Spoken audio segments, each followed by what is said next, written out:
Entrando en materia, hace un par de semanas dimos inicio a nuestra serie de mensajes Más que un escudo, y hablamos de la importancia de hacer de Dios nuestro escudo, y que ese escudo era nuestra fe, y que para que nuestra fe fuera indestructible, nosotros debíamos de componer nuestra fe de 3 elementos indispensables: creer que Dios existe, creer que Dios es confiable y creer que Dios está a la mano, o que es alcanzable para todos nosotros.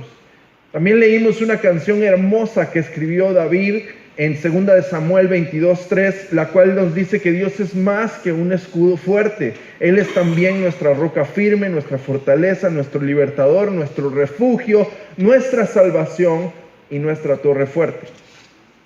Así es que hoy vamos a enfocarnos precisamente en esto, en Dios como nuestra torre fuerte.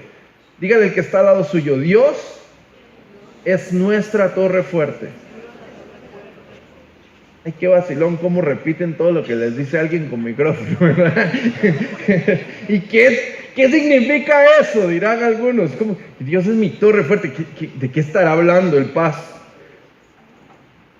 Proverbios 18 del 10 al 11 nos dice eso: el nombre de Jehová es una torre fuerte. Los justos corren hacia ella y están seguros. La riqueza de los ricos es su ciudad amurallada, y ellos creen que esta es una pared indestructible. ¿Saben? La palabra torre que se utiliza aquí en el idioma original es la palabra migdol, y es la palabra cananea para referirse a una torre, a una fortaleza, a un lugar alto de vigilancia. La palabra ocurre alrededor de 50 veces en el hebreo bíblico. Y migdol significa torre. Se usa por primera vez en Génesis 11:4 cuando dice: vamos y hagamos una torre al cielo. Una torre que llegue al cielo.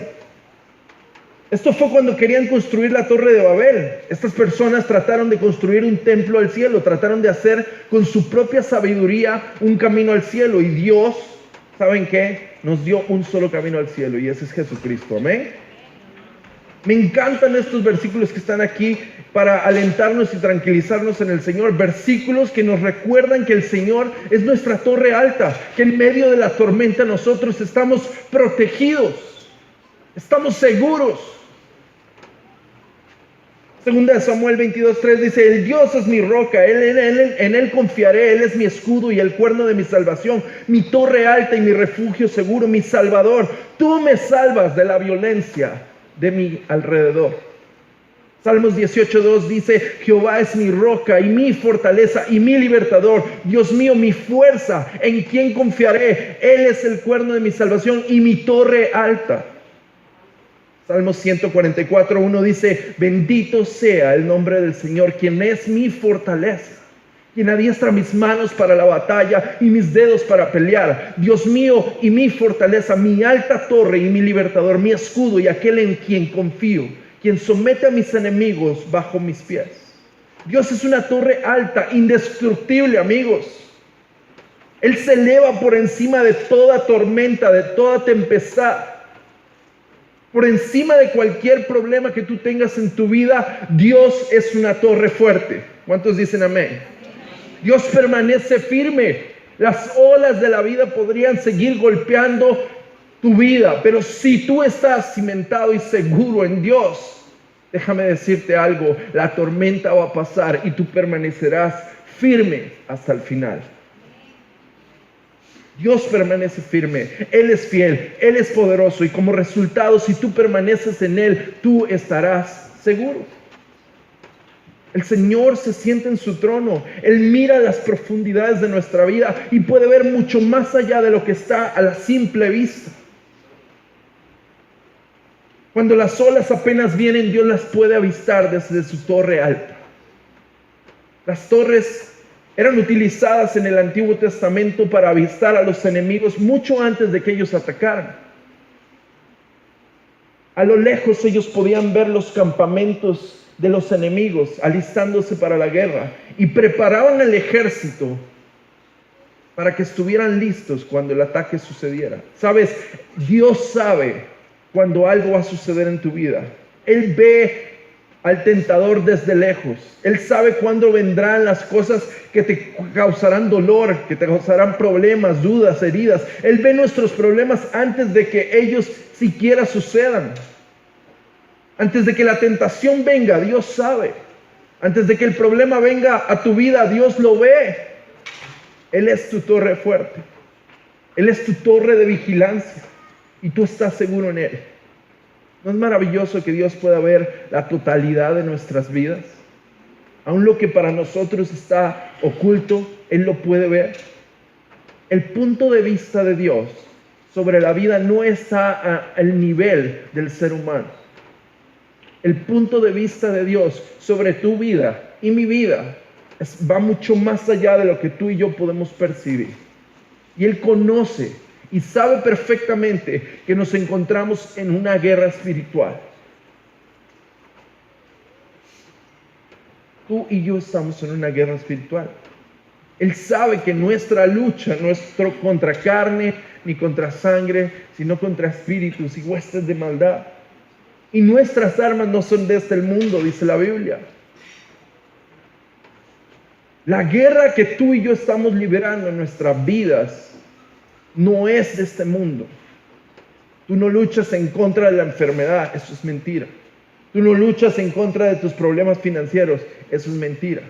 Tú no luchas en contra de la tentación, tú no luchas en contra de la realidad socioeconómica de nuestro país. Eso es solamente el derivado y las consecuencias. Esas son las cosas que suceden a causa del mundo quebrantado en el que tú y yo vivimos a causa del pecado que nos separó de Dios. Ese no fue su diseño original. Lo que tú y yo vivimos hoy no es el diseño original de Dios para nuestras vidas. Y hay una guerra espiritual que es mucho más real que lo que tú puedes imaginar. Constantemente tú y yo estamos siendo atacados. Constantemente. Pero sabes, Él te equipa para vencer todas estas tentaciones. Él te equipa para vencer todos estos problemas. Él te da la salida y te alienta a seguir avanzando hacia la victoria. Dios conoce la respuesta de los problemas antes de que estos ocurran. La razón de que surjan problemas puede ser muchas. Puede ser consecuencia de las decisiones que tomamos. Puede ser causadas por alguien que está a nuestro alrededor. El dolor, la pena, todo lo que nos pasa en la vida puede ser ocasionado simplemente por el mundo quebrantado en el que vivimos. Desgraciadamente, todo tiene una consecuencia. Y no importa el motivo de las tormentas que tú estés enfrentando, lo que tú tienes que saber es que tarde o temprano estas tormentas y estos problemas van a venir, pero tú no estás desprotegido. Tú no estás desprotegido. Jesús dijo, en este mundo tendrán aflicciones, pero no se preocupen, yo ya he vencido al mundo. Pedro escribe en 1 Pedro 5:10, después de que ustedes hayan sufrido un poco de tiempo, Dios los va a reafirmar. Entonces, la pregunta es, ¿habrá tormentas en nuestra vida? Claro que sí. ¿Estás seguro en medio de las tormentas? Claro que sí. Pero entonces, ¿por qué es que nos sentimos desesperados, inseguros, desprotegidos, impotentes cuando las pruebas llegan a nuestra vida? ¿Por qué? La mayoría de veces es porque no habitamos en la torre, que es Jesucristo. No estamos en contacto con Dios y por eso nos sentimos vulnerables. Vemos la torre a lo lejos, pero no corremos hacia ella. Escuchamos de Dios, pero decidimos vivir sin Él. Esto es una tontería, gente. Si sabemos que el Señor es nuestro refugio fuerte, si sabemos que le necesitamos, si sabemos que Dios puede darnos todo lo que ocupamos y mucho más, ¿por qué es que no corremos a sus brazos? Si nosotros sabemos que Él puede ser como un faro alto, brillante, que guía nuestros pasos y da a nuestras vidas dirección, ¿por qué decidimos ignorar su palabra? ¿Por qué decidimos ignorar su consejo? ¿Saben por qué? Porque se nos sube a la cabeza el orgullo. Y como seres humanos nos creemos, en México les dicen, nos creemos muy salsas y no llegamos ni a mayonesa.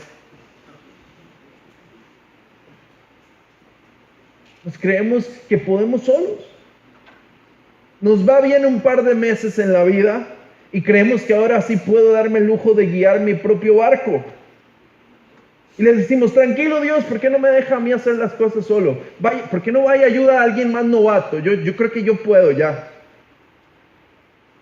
Y nos sentimos lo suficientemente seguros para bajar la guardia, para orar menos, para diezmar a veces, para adorar cuando tenemos ganas, para buscar de Dios solo si necesitamos algo urgente, para coquetear un poquito con viejos hábitos pecaminosos. Nos sentimos lo suficientemente fuertes que merecemos un descanso, dejar de servir, dejar de ir a la iglesia.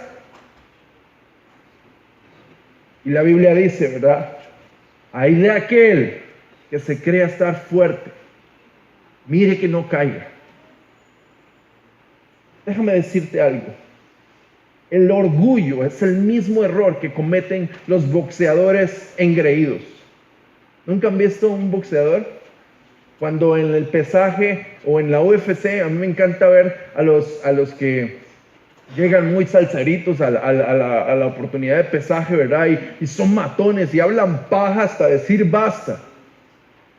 Y cuando llega la pelea, los acaban en un round. Y uno dice, qué bueno, se lo merece por hablador. Es lo mismo que le pasa a los equipos de fútbol mediocres que se confían de que su rival no va a ser tan rudo y llegan a dar lo mínimo, a pasar por la mínima y los sorprenden y les ganan.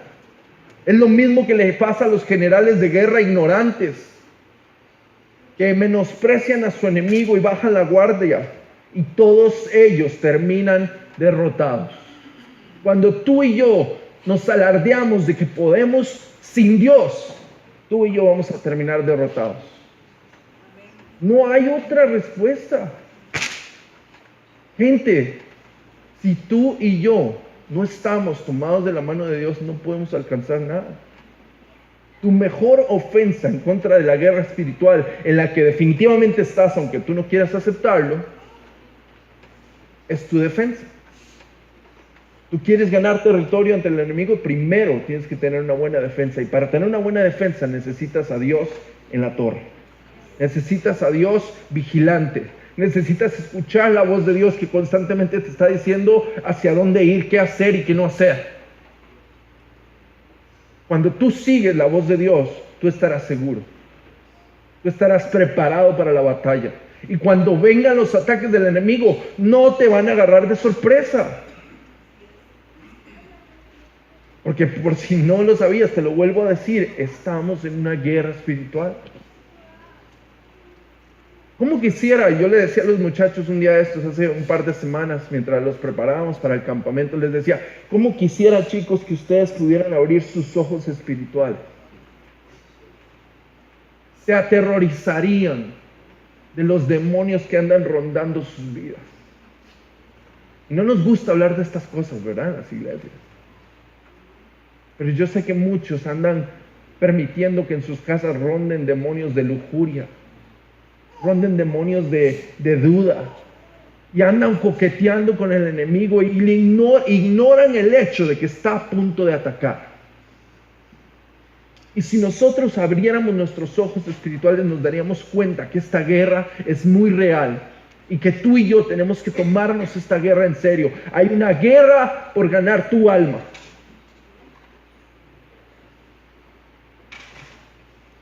El problema es que muchos bajamos la guardia. Déjenme contarles una historia. Era una mañana hermosa de domingo, soplaba una brisa ligera en el océano, el sol estaba aumentando y los soldados estaban disfrutando de cada minuto de su deber militar. Algunos niños jugaban en las plazas de béisbol, agradeciendo a Dios y sintiéndose privilegiados por estar en un lugar donde les había tocado servir, pero que era seguro. Algunos estaban saliendo de su turno de la noche, algunos despertándose para dirigirse a la iglesia o a trabajar o para disfrutar de una perezosa mañana de domingo. Algunos estaban inclusive todavía durmiendo. Era un domingo en la mañana, el 7 de diciembre de 1941. Jamás imaginaban que en cuestión de unas horas su mundo se pondría al revés. Muchos de ellos iban a morir y prácticamente toda una flota de barcos, la más poderosa en ese entonces en el mundo entero, iban a terminar destruidos y hundidos en el fondo del mar. El escritor Clark Beach, el 6 de septiembre de 1941, solo unas semanas antes, había impreso esto en el periódico local. Un ataque japonés en Hawái es considerado como la cosa más improbable en el mundo, con una probabilidad de éxito literalmente nula, 1 en 1.000.000, dijo él. Además de tener las defensas más poderosas de todos los países del mundo, Pearl Harbor está protegido por la distancia y nadie puede llegar a ella. Esa oportunidad, 1 en 1.000.000, ocurrió y podríamos decir que lo mismo que ocurrió en Pearl Harbor sucedió el 11 de septiembre en las Torres Gemelas, sucedió en Londres, en Francia, en España y en cualquier otro evento terrorista y desastroso de la historia de la humanidad. No estaban preparados. Simplemente creíamos que no podía suceder, que jamás nos podría suceder a nosotros, que era 1 en 1.000.000, y de repente te das cuenta que lo que nunca pensaste que te sucedería, te está pasando y dices, ¿qué sucede? Esto es una pesadilla. ¿Cómo me puede estar pasando a mí? Tal vez tú dices, ¿cómo podría pasarme en mi vida? Jamás, mis hijos nunca van a probar las drogas. Jamás, una hija mía jamás saldrá embarazada. Jamás, ¿cómo se me ocurre? Yo nunca me divorciaría. Jamás, yo nunca entraría en deudas. Jamás, yo nunca voy a perder mi trabajo. Jamás, yo nunca voy a tener un accidente que me deje incapacitado. Jamás, yo soy saludable. Y empezamos a vivir en una vida donde creemos que somos invencibles. Y bajamos la guardia. En estos trágicos acontecimientos, cuando nos enfrentamos a la realidad, debemos hacernos la pregunta, ¿dónde está mi fe? ¿Dónde está mi confianza? Al igual que muchas personas hoy en día, Salomón también hizo estas preguntas y alentó a los lectores a hacer estas preguntas en sus libros de Proverbios, Eclesiastés y Cantares. Pero por hoy solo quiero señalar que Salomón sabía algo acerca de poner su confianza en Dios. Aunque Salomón no fue el mejor ejemplo a seguir, no era así como que muy bueno que digamos. Imagínense, terminó con 700 esposas y 300 concubinas. Pobrecito el hombre ¿verdad? Pobrecito. No, y pobrecito porque eso quiere decir que tenía 900 suegras. 900 suegras, o sea, quiere decir que tenía, vamos a ver, entre las suegras y las esposas y las concubinas tenía 1.800 mujeres con 47 cambios hormonales mensuales. Sí, es tan bárbaro, pobrecito Salomón. Pero era muy sacrificado por su país. De hecho, la mayoría de las esposas que tuvo fue por hacer tratos con diferentes naciones y ahí él se sacrificaba por su patria. Bueno, pero en fin, al final de la historia leemos cómo Salomón y este montón de esposas que de hecho venían de otros países y con otras culturas y otras ideologías religiosas que lo desviaron completamente, y vemos cómo Salomón termina su vida adorando ídolos y alejándose de Dios.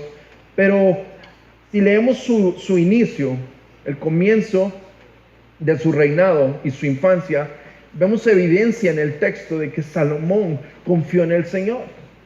En primer lugar, él había visto a su padre poner su confianza en el Señor. Pienso en todas las veces que su padre, David, fue liberado por Dios. Él dejó que Dios lo guiara y lo protegiera. Por ejemplo, en el libro de 2 de Samuel leemos que la hambruna de 3 años, ¿se acuerdan? Las muchas revueltas que hubo en contra del gobierno de David, y él seguía saliendo adelante, cuando venció a Goliat, por supuesto. Y vemos cómo Salomón, como rey, vio que esto era una gran responsabilidad, gobernar sobre Israel. Y él se vuelve a Dios y deposita su confianza en Dios y le busca. Salomón no se convirtió en la persona más rica y la persona más sabia del que nunca ha existido por sus propias fuerzas. Después él se desvió del camino, pero cuando él obtuvo la sabiduría que él tenía y las riquezas que él tenía, las obtuvo por bendición y unción de Dios. Salomón sabía dónde estaba su verdadera seguridad. Su seguridad estaba en el nombre del Señor, su torre fuerte. Por eso él escribe: el nombre de Jehová es una torre fuerte. Los justos corren a ella y están seguros. Pero una torre fuerte, ¿para qué? ¿Una torre fuerte para qué? ¿Para protección? ¿Para mantenernos fuera del peligro físico? Ahora, aquí hay una pista. La frase "el nombre del Señor es torre fuerte", o sea, el nombre del Señor es a menudo utilizada en la Biblia como un signo de refugio. Y lo vemos en los Salmos. Por ejemplo, en Salmo 124, 7 al 8 dice: como las aves hemos escapado de la trampa del cazador. La trampa se rompió y nosotros escapamos. Nuestra ayuda está en el nombre del Señor, creador del cielo y de la tierra. Pero ¿cuál es esta ayuda que ofrece el Señor? Bueno, en Salmos 18, 2 al 3 dice: cuánto te amo, Señor, fuerza mía. El Señor es mi roca, mi amparo, mi libertador, es mi Dios, el peñasco en que me refugio. Él es mi escudo, el poder que me salva, mi más alto escondite. Invoco al Señor, que es digno de alabanza, y quedo a salvo de todos mis enemigos. Si nos regresamos entonces a Proverbios 18:10, la frase "y están seguros" significa literalmente en el idioma original que son puestos en un lugar alto. Creo que podemos recurrir al nombre del Señor para protección y seguridad de nuestros enemigos y daño físico. Él nos pone en un lugar alto.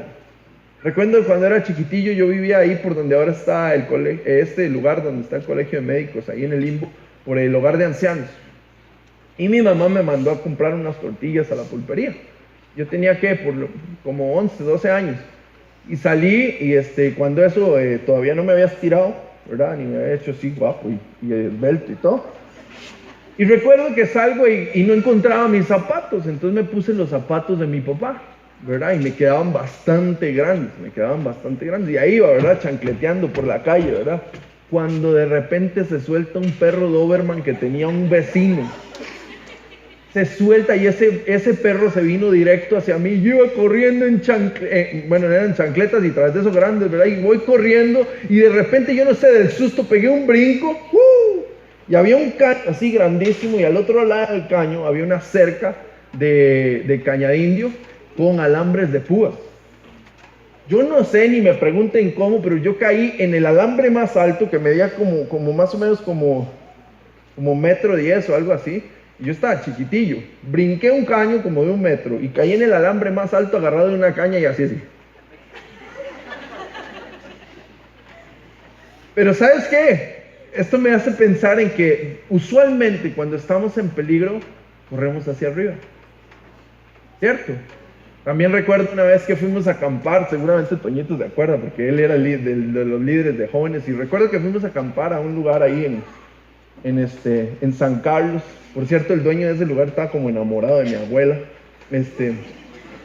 Sí, ¿cómo se llamaba? Sama y Agustín deben de acordarse. No me acuerdo, un lugar donde hicimos bautizos, había una piscina y todo. Nos prestaba un lugar un señor. Don Panchín era, en Valle Azul. Okay. Y recuerdo que estábamos ahí y estábamos en la noche, y si hay algo que a mí me da pavor son las serpientes, las culebras. Por Dios santo. Estábamos acampando y estaba el sobrino de Agustín, estaba Cristian Pacheco, estaba dormidísimo. Entonces decimos, vamos a pintarle la cara. Entonces, sí, yo era apuntadísimo por esas cosas, igual carajillo, ¿verdad? Como 12, 13 años. Y llegamos y me meto a la tienda de campaña, me arrodillo y empiezo a dibujarle la cara. Cuando siento algo que me pasa por aquí así, en las piernas así, y siento así, yo digo, qué raro, ¿verdad? Y volteo y una culebra como así de grande. Vea, yo corrí de la tienda de campaña a la casa en menos de un segundo, era increíble la velocidad, y sin preguntar nada, ¿dónde terminé? Encima de una mesa. Vea, pero así, del corredor era así como superpoder. Y caí encima de la mesa y pegué de gritos y ahí me quedé hasta que Toño fue a matar a la culebra y creo que nunca me bajé hasta el otro día. Pero cada vez que uno está en peligro, corre hacia arriba. Y es que el peligro puede venir de cualquier lado. Inclusive en mi caso un día de estos había un ratón como este tamaño y también hice lo mismo. Soy medio malo para esas cosas. En mi casa la que mata a las culebras y los ratones es Sarita. Es cierto, de veras, le pueden preguntar a ella. Mi punto es este. ¿Por qué es que si estamos viviendo tiempos donde los ataques del enemigo son constantes, no reaccionamos? ¿Por qué es que nos gusta coquetear con el peligro? ¿Por qué es que nuestra reacción no es inmediata y corremos hacia Dios? ¿Por qué es que no brincamos hacia la parte más alta? El nombre del Señor es protección para nosotros. Y muchos de nosotros decidimos vivir sin ella. En lugar de correr hacia Él, corremos en dirección contraria. En la Biblia hay muchos casos en los que Dios protege físicamente a los que le invocan. Noé fue salvo del diluvio. José fue salvo de la muerte muchas veces debido a su confianza en el Señor.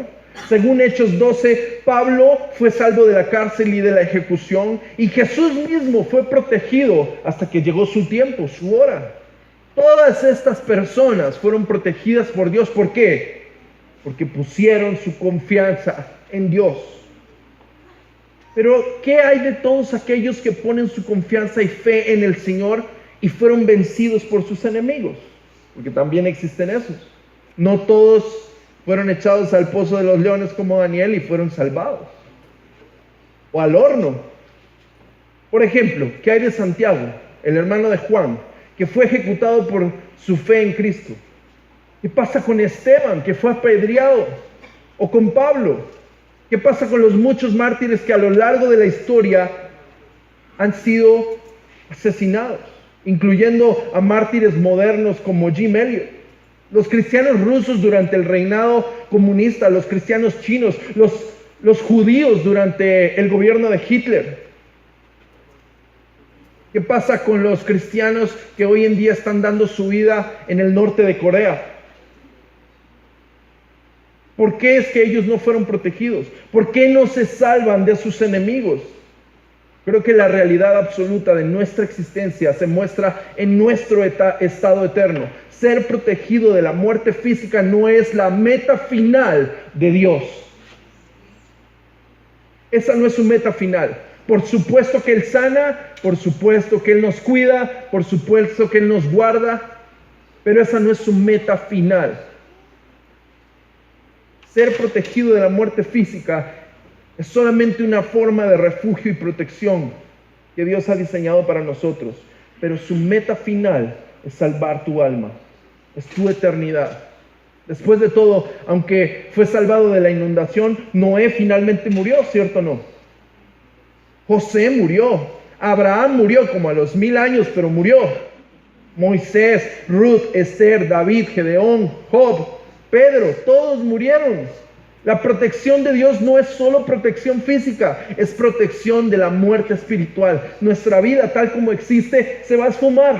Gente, nuestra vida tal como existe se va a esfumar. Ayer hablaba con un chavo con el que me reuní para desayunar y le decía, oye, ¿cuántos años nos quedan? Digamos que 50 si me va bien. Tengo 35. Digamos que me queden 50 años más. Le digo, 50 años se pasan así. Le digo, y desgraciadamente, mucha gente invierte toda su vida tratando de ganar riquezas, tratando de ganar vanidades en esta tierra. Y poco de su vida es invertido en la eternidad. Una eternidad que es para siempre y que descuidamos tan a menudo por cosas pasajeras, por pasiones terrenales. Nuestra vida tal como existe, dice la Biblia, que es como la neblina, que un día, que en la mañana está y después desaparece. Lo que realmente importa es cómo vamos a pasar nuestra eternidad, ya sea en la torre fuerte de Dios o fuera de ella. Y la decisión debe tomarse ahora, mientras vivimos en este estado temporal, aquí en la tierra. Estamos en un periodo de gracia y Dios te dice, ¿sabes qué? He puesto delante de ti la vida y la muerte. Elige, elige. La decisión la debes de tomar tú. Esta es la oportunidad que Dios nos ha dado para decidir si queremos vivir en su torre, seguros, una torre que proporciona seguridad, o si queremos vivir fuera de ella, donde hay constante crujir de dientes y angustia. Tú y yo tenemos que elegir. Lo que es tan maravilloso es que Dios ha provisto una puerta abierta a su torre. Proverbios 18 dice, los justos corren hacia Él, o sea, el nombre del Señor, y están seguros. El nombre del Señor es Jesucristo, gente. Y Juan 14:6 declara que Él es el camino, la verdad y la vida. Pero usted dice, yo no soy justo. Y ahí dice que los justos corren hacia Él y están seguros.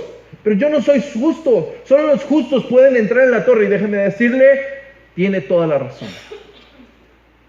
Solo los justos pueden entrar en la torre. Y nunca, dice la Biblia, ha habido justo, ni aún uno.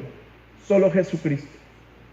Romanos 3:23 dice que por cuanto todos pecamos, hemos sido destituidos, separados de la gloria de Dios. Pero debido a que Jesús vivió una vida perfecta, tomó sobre sí todo el pecado humano para que los que creen en Él se salven y tengan acceso a la seguridad. Tú y yo hoy tenemos entrada hasta el trono de la gracia y somos hechos justos, gente. Somos hechos justos. Y tal vez dirás, pero todavía no me siento justo. Y nadie nace justo. Pero el creyente en Cristo es declarado justo cuando nace de nuevo a través de la sangre de Jesucristo.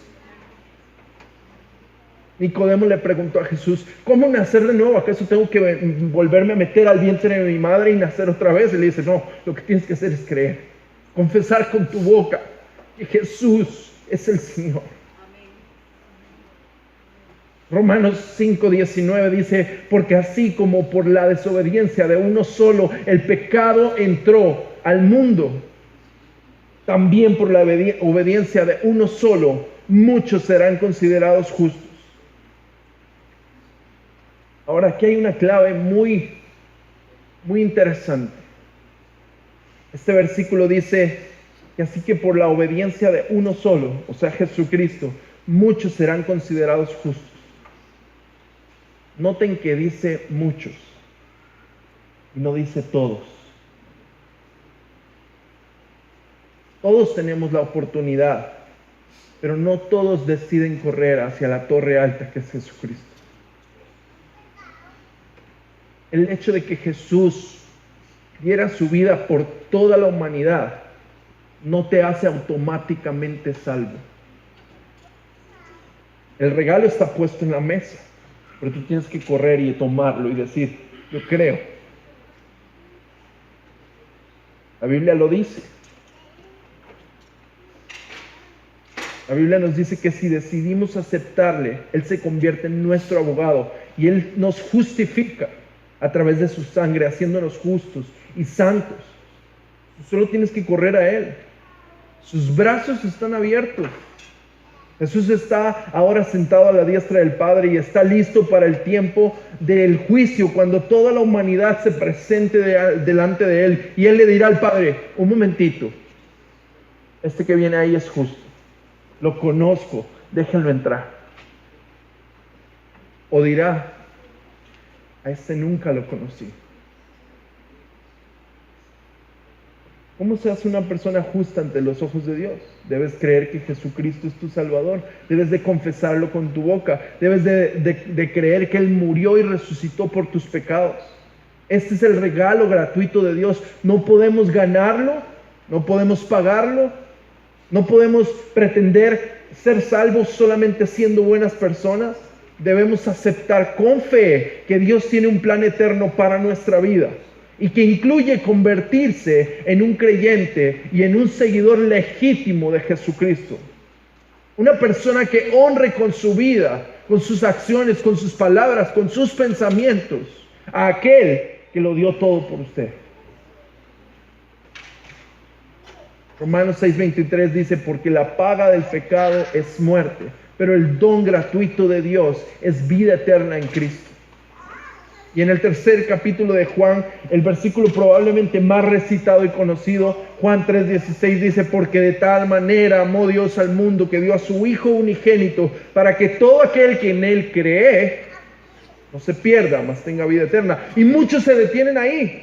Pero en el versículo 17 dice, porque Dios no envió a su Hijo al mundo para condenar al mundo. No hay condenación en Jesucristo, gente. Él no vino a condenarte. Él está con sus brazos así, abiertos, esperando que tú corras a Él. ¿Y saben qué es lo más triste? Él está así, esperando que tú corras a Él, y muchos le dan la espalda y caminan hacia el lado opuesto. Él vino para salvar al mundo por medio de Él. El que cree en Él no es condenado, mas el que no cree, oigan esto, está condenado ya porque porque no ha creído en el nombre del Hijo único de Dios. Entonces la pregunta es, ¿crees en el Señor? Porque si tú has estado con duda y has empezado a dejar de creer en Él y creerle a Él, yo te invito a que aproveches este tiempo que Dios te está dando de gracia. Porque si sigues respirando es por pura gracia de Dios y misericordia. Y Él te está dando la oportunidad todos los días. Dice la Biblia que Él está a la puerta llamando. Que ya se va a decidir, papito, mamita, se va a decidir en creer en mí. Te estoy dando la oportunidad porque si hoy murieras, si hoy te llamara a mi presencia y tú no crees en mí, dice este versículo, que tú ya fuiste condenado. Pero dice, si tú me abres la puerta de tu corazón, si tú comienzas a creer en mí, yo voy a tomar tu lugar en el banquillo de los acusados y toda la condena que había en tu contra, la voy a llevar cautiva en la cruz de Jesucristo.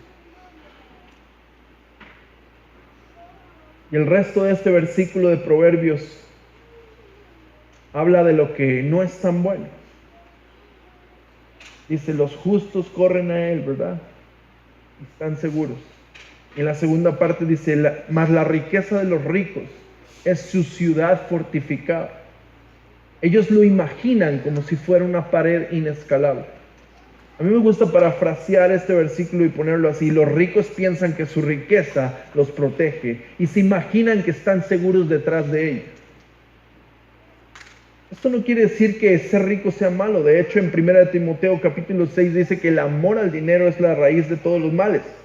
Oigan, no es el dinero, ya lo hemos hablado en otras ocasiones. El dinero no es malo, es el amor al dinero.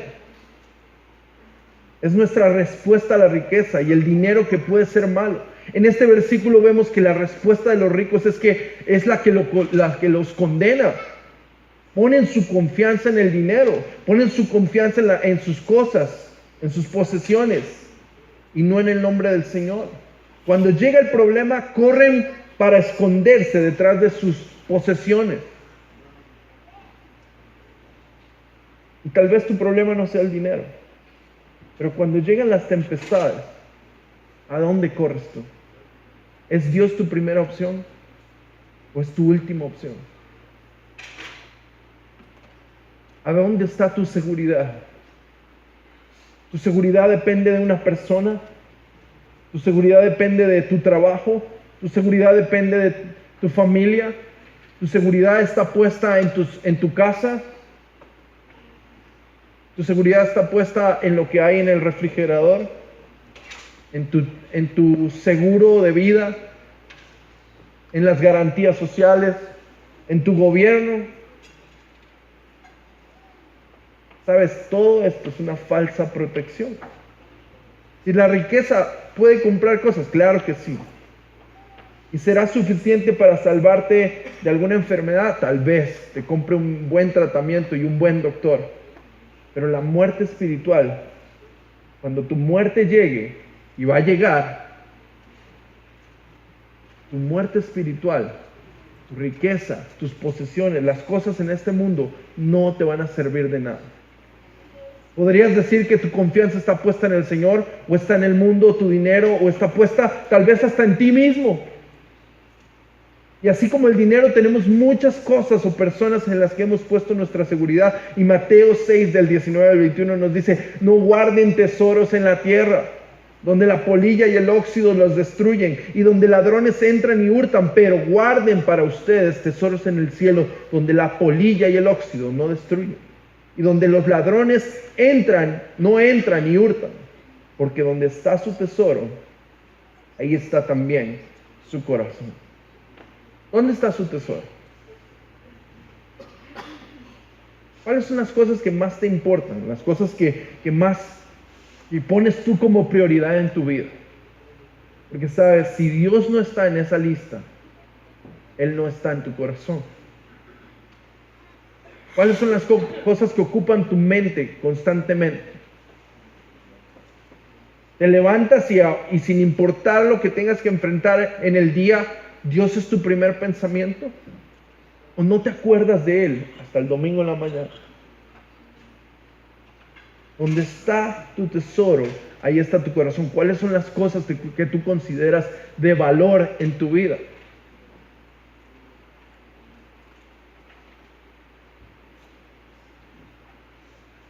¿Sabes?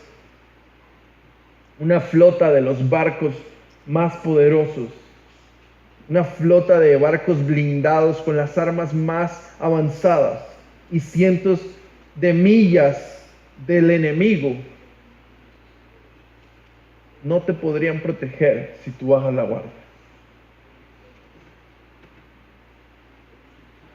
Si tú bajas la guardia, estás totalmente a merced de los ataques del enemigo. Y tu alma pende de un hilo. Tú necesitas correr a la torre segura y reconocer que necesitas de Dios. Tú necesitas correr hasta el lugar más alto y decirle: Señor, como cantábamos hace rato, mi confianza viene de ti. Mi ayuda viene solo de ti. Tal vez tú te sientes solo, tal vez te has sentido afligido, tal vez estás enfrentando una situación donde sientes que no hay salida. Antes estábamos hablando de la hija de la nieta, ¿es verdad, Nora? Sobrina, que está enferma. El hijo de tu sobrina que acaba de nacer, ¿verdad? Nació prematuro y está en incubadora y en cuidados intensivos. Son situaciones desesperantes donde uno dice: ¿qué puede hacer uno? Te digo, ¿qué puedes hacer? Correr a la torre alta. Giselle acaba de tener que salir corriendo, Toño, a dejarla, la esposa de Alfonso, al hospital, porque hace unos días encontraron un quiste, ¿verdad? Y está con mucho dolor, y ahorita la llevó hasta el hospital, ¿no? En media de adoración. ¿Qué pasó? ¿Quedó allá? ¿Qué puedes hacer? Alfonso está con ella. ¿Imagina la desesperación de un esposo? ¿Ah? ¿Qué puedes hacer? Si no correr a la torre de Dios y decir: Señor, aquí viene la ola, pero en ti estoy seguro. Aquí viene el ataque del enemigo, pero en ti estoy seguro. Y sin embargo, si mi vida corriera peligro, mi eternidad está a salvo en tus manos. Esa es la esperanza que nosotros tenemos. Esa es la diferencia entre vivir en la mano de Dios y vivir sin Él. Porque es que la gente se preocupa tanto de lo que hay en esta tierra, de qué comerán, de qué se pondrán. de cómo pagarán la renta, de cómo llenarán eso a la cena. ¿Por qué? Porque su vida es simplemente esta, terrenal. Pero tú y yo tenemos la esperanza de que esto es pasajero y de que hay algo aún mayor. Y Dios, escuchen esto, algo que a mí me emociona todo el tiempo y que es la esencia de muchos de mis ratos de adoración, es esto: pensar en el hecho de que el creador del universo creó todo en 6 días. Gente, en 6 días creó todas las bellezas que ustedes pueden buscar, y ahora pueden meterse a Google si no tienen la oportunidad de viajar y buscar las bellezas más increíbles que fueron creadas por Dios y que el hombre no ha podido explicar. En 6 días. Y lleva más de 2000 años preparando morada para ti.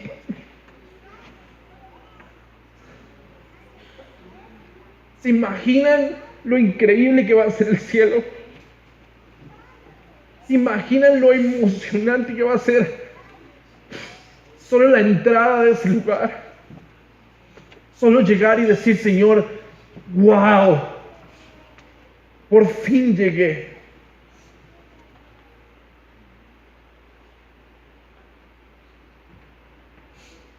La pregunta es si tú vas a estar ahí conmigo. La invitación fue hecha hace más de 2000 años. La invitación fue hecha hace más de 2000 años. Tal vez tú estás como el pueblo de Dios del Antiguo Testamento, tratando de construir una torre alta para llegar con tus propios términos al cielo. Y Dios te dice: solo hay un camino, solo hay una torre alta y segura, y ese soy yo, es Jesucristo. Jesús te dice: yo soy el camino, yo soy la verdad, yo soy la vida. No busques en otro lado. Ya no busques en otro lado salvación. Ya no busques en otro lado seguridad. Ya no busques en otro lado esperanza. Señor, toca la vida de Gisela ahí donde ella está. Padre, tu palabra dice, Señor, que nosotros podemos experimentar tu reino hoy, aquí y ahora, Señor, a través de Jesucristo. Te pedimos, Señor, que tú irrumpas, Señor, en ese hospital, Señor, donde está el hijo de la sobrina de Nora, ¿sí? Y Bernal, Señor. Padre, sopla aliento de vida, Señor, en ese bebé. Sopla aliento de vida, Señor. Conforta su alma, Señor. Arrúllalo en tus brazos, Señor. Padre, y si hay alguien aquí que necesita, Señor, un toque de tu esperanza, Señor. Si hay alguien aquí que se ha sentido, Señor, afligido, desesperado, Señor, por una respuesta, Señor, te pido que toques su vida, Señor. Que le recuerde, Señor, que lo único que tienen por seguro en este mundo, Señor, eres tú. Que aunque todo lo demás falle, Señor, tú estás con nosotros.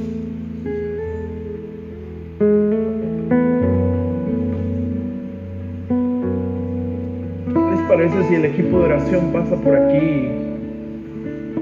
Yo quiero invitarte, si tú tienes una necesidad, si tú estás ahí sentado pensando, me siento totalmente desprotegido,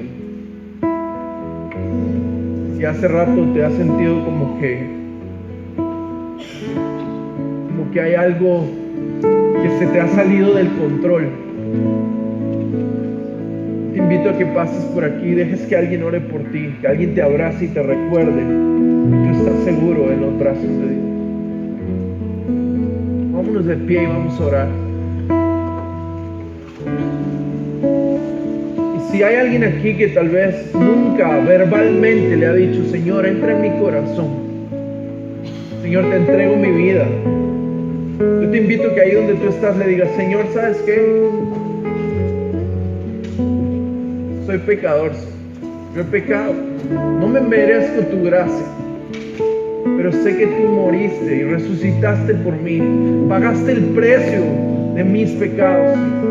Y hoy yo quiero aceptar ese regalo que tú me ofreces, de vivir, Señor, en salvación. Dile: Señor, hoy te acepto en mi corazón y creo en ti. Creo en tu muerte y en tu resurrección. Creo en tu perdón y en tu amor incondicional, Señor. Y me acerco a ti, Señor. Tal vez tú has estado, conocías del Señor, como decía hace rato, has visto la torre a lo lejos, pero nunca has corrido hacia Él. O llevas tiempo corriendo en dirección contraria. Dile: Señor, hoy corro a tus brazos. Y así como el hijo pródigo, Señor, corro hacia ti. Y el Señor te dice: aquí estoy, mis brazos están abiertos. Ven como eres. No me importan tus imperfecciones. Déjame secar tus lágrimas. Déjame limpiar tus heridas. Señor, toca nuestra vida, Señor. Socorro viene. Haznos totalmente dependientes de ti, Señor. Mi ayuda viene. Puedes decirle al Señor esta adoración. Dile: Señor, mi ayuda viene solo de ti. Mi socorro viene. En ti estamos seguros.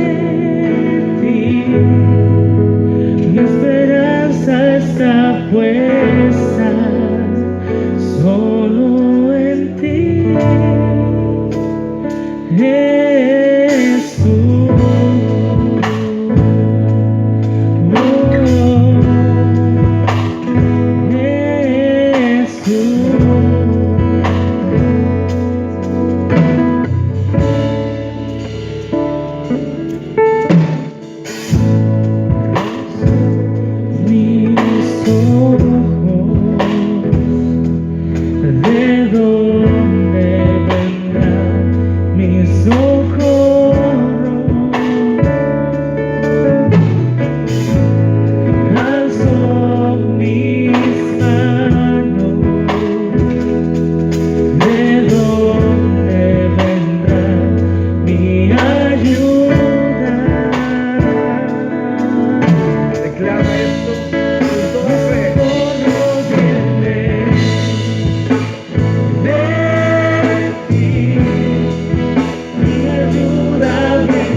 Padre, y te pido que todas aquellas personas que se estén sintiendo en medio de una tormenta, en medio de una tempestad, puedan hallar refugio en ti, Señor. Declaro, Señor, que hoy va a ser una noche diferente, Señor.